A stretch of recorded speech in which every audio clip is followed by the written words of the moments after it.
Ha? Lain pala ko what? How the direction.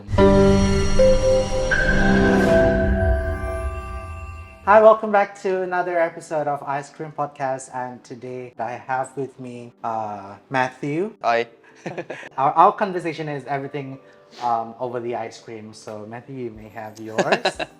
Introduce yourself. Tell us about your background. What do you do now? So I grew up in a town, actually same town in Jasmine, in Keningau, di pendalaman Sabah lah. So I grew up in a family farm, even though both my parents does it as their hobby after their work. So agriculture has always been part of who I am and how I grew up. Selalu panjat pokok ini itu. Matam Padi. Tidak sampai mengatam padi lah. 16 years old when I moved to the UK and to continue my studies, further my studies. I actually were not thinking to go into the agriculture scene. I was very into football, sports at that time. I studied actually sports materials, so all of the shoes, all of the new technology. It's always been very interesting to me. Just like your phone, where there's every year there's a new release and a new features. Yeah. But one summer, I came back home, and then I realized, oh, agriculture as I first grew up.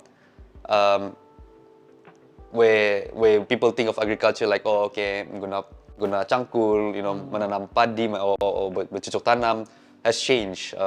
It has evolved to new technologies such as hydroponics, aquaponics, and even big data or AI now. So that's what it first got into me, actually from YouTube videos. And then I was like, okay, I was actually thinking, oh, you know what, maybe even though it's my left one more year to my studies, I was like, I want to go into business in agriculture already. So that's how it started. After I finished my uni, thankfully I finished it. So basically, you changed like from what you studied. It's different than what you're doing now. Yeah. So what we study was like materials, but we study not just in sports, but also like in construction, in like steel. So we basically break things and understand why it breaks. What was the specific name again for your major? Sports materials engineering, yeah. But we do a lot of cross course with materials engineering, so it not necessarily in sports. I think I only have 2 models every year that's related to sports. The rest is like wood, steel, and everything. Yeah. So that's my background of study, and yeah, that's how I started. So now what do you do again now? Like your current job? So when I first came back, I went into actually turning my family farm into business. So I did that almost a year, and then pandemic hit. Petani ni, smallholder farmers struggle a lot. There's so many things that they work so hard, sunshine or rain, but it's not like 9 to 5 job. When there's something happen, especially macam kami pun ada kambing. So if kambing tu contoh beranak middle of the night, you have to quickly go. So all of these things, it's like almost like 24 hours, like kiranya a doctor or nurse lah. You have to be on your heels. So that's when a group of us, that's how a group of us started, AGRIDATA.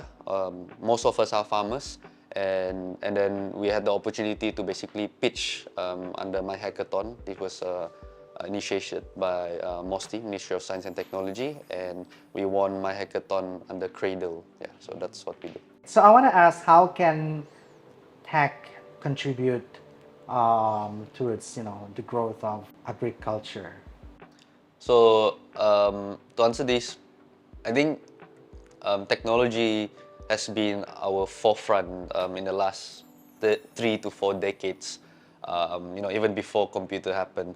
So just like similar to other industry, in agriculture, technology, you don't need to recreate every single time. For example, if it's a shop, you need to open a new shop every time you want to expand to a new market. Whereas technology in agriculture, you can create a system or an app or a new technology that can be scaled quickly and can help a lot of farmers throughout the region very quickly. If it works one place, it can be implemented similarly to other region as well. So that's how technology can help. There's a lot. I think agritech. I think it's not enough for 1 hour to talk about. But basically, if we look at the industry now, from food tech to agritech, you talk about drones, data analytics, or even like now, where Singapore have their vision 30 by 30, which is by 2030, they want to make sure 30% of their consumption comes from local farm in Singapore. So how do they do that? Is through food tech, such as lab-grown meat. Imagine chicken. Orang bilang they're vegan, animal cruelty. Now they just extract the DNA and then grow it in a lab, and that you can do a lot of things. Reduce a lot of things. For example, food waste or even climate change. Logistic costs would be lower. So yeah, I think there's various application in agriculture. I adore tech. I admire tech and the growth. It's faster and faster each and every single day, even now, especially now, especially since pandemic. But you know, tech are supposed to make our life easier. But of course, there is always much questions yang what if this, what if that, macam yang the what ifs lah in the growth of agri-tech and the tech itself. Basically, the machines are doing the job already now. What do you think gonna happen to the farmers? Memang that is the source of their income ba? So will it affect them in terms of kira sudah kerja sa begini macam mana? Just like AI now, a lot of people are like afraid of what artificial intelligence, machine learning is gonna replace us, and we won't have jobs anymore. I think it's very important for tech founders, especially in the agri-tech industry. Before you build a new technology, you have to understand the community, who you're gonna work with, your target user, basically, your target audience, to understand what's their pain point, what they are doing, what they need help in, so that you build your technology with them together. Because essentially, how I look at technology in agriculture is it complement each other. Now, a farmer, last time evolved from using carabao to plow the land, and that carabao maybe can do 1 acre a day.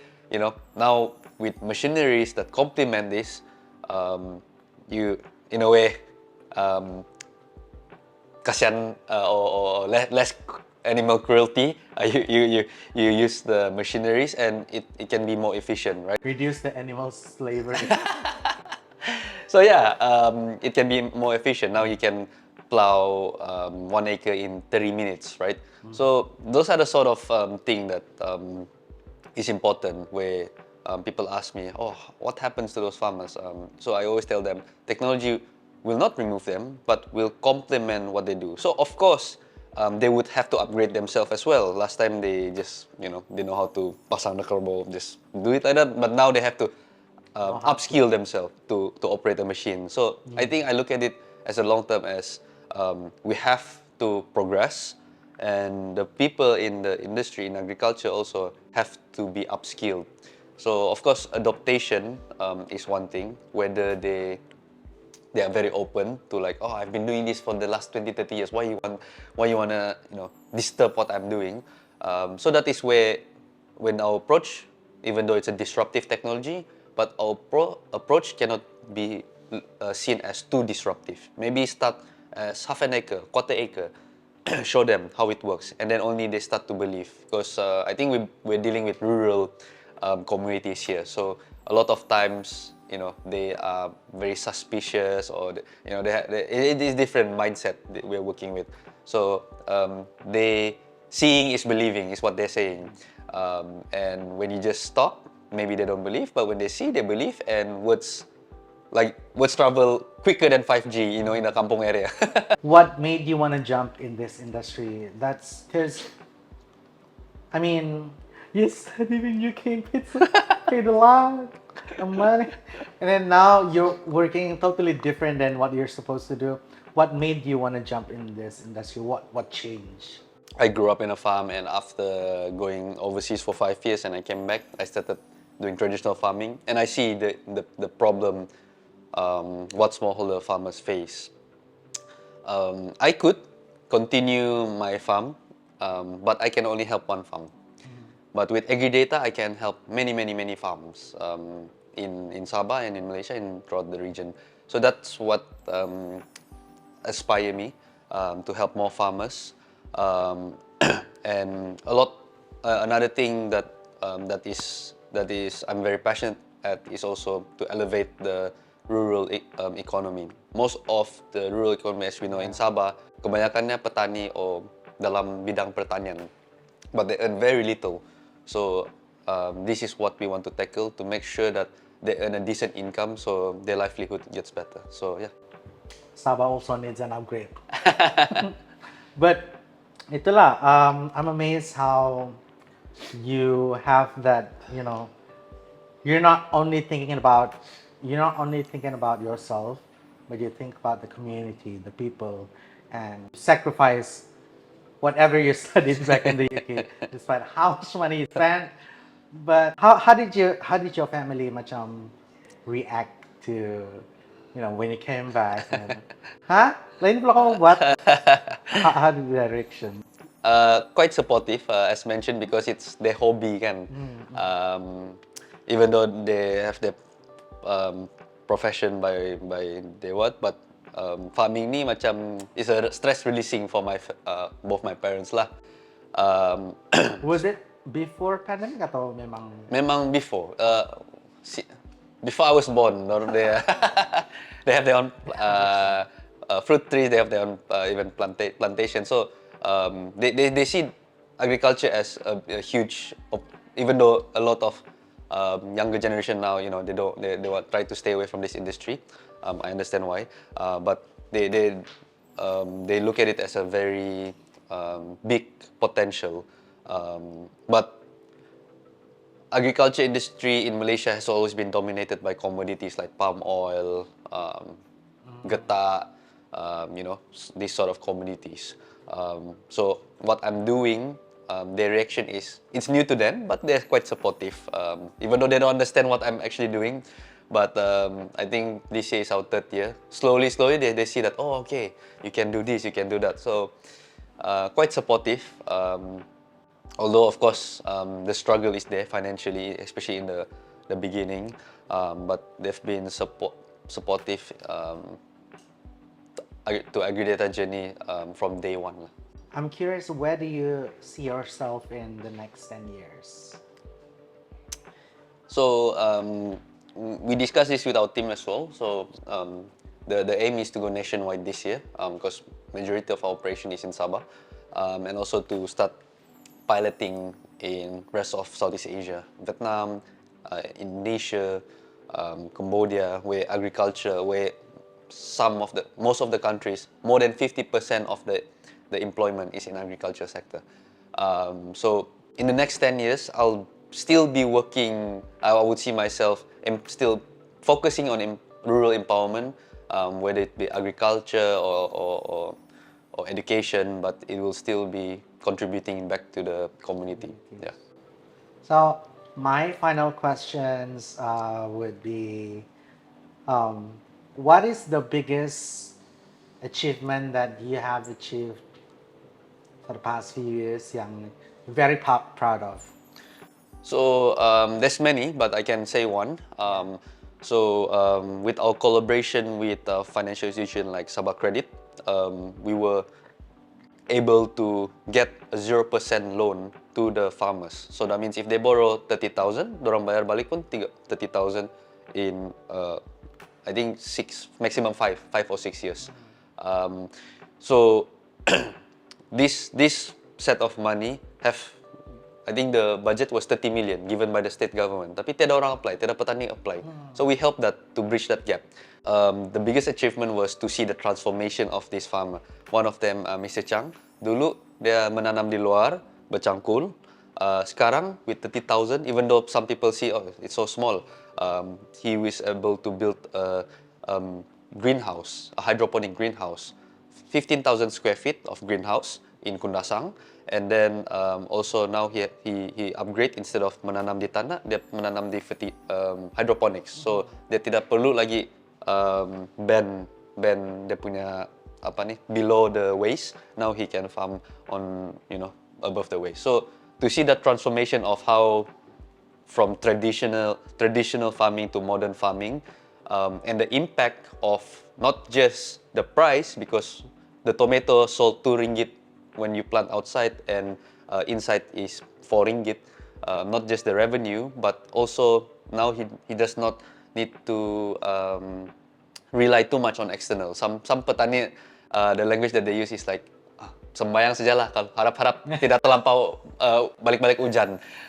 So especially with climate change now, to see that transformation of impact of revenue, and how that money be able to now he'll able to send his kids to college, better college and whatnot, is very inspiring. So yeah. Before we wrap things up, I just want to say thank you, Matthew, for being here and have over the ice cream. Kau pun habis sudah kan? Saya tidak sudah. Wih, laju. Tu tangan kan ambil. I just want to say thank you. And we'll be having a fun short session on our TikTok. If you guys want to watch it, go to our TikTok somewhere around here. And yeah, thank you.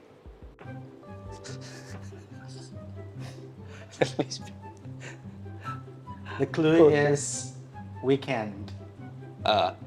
Saturday.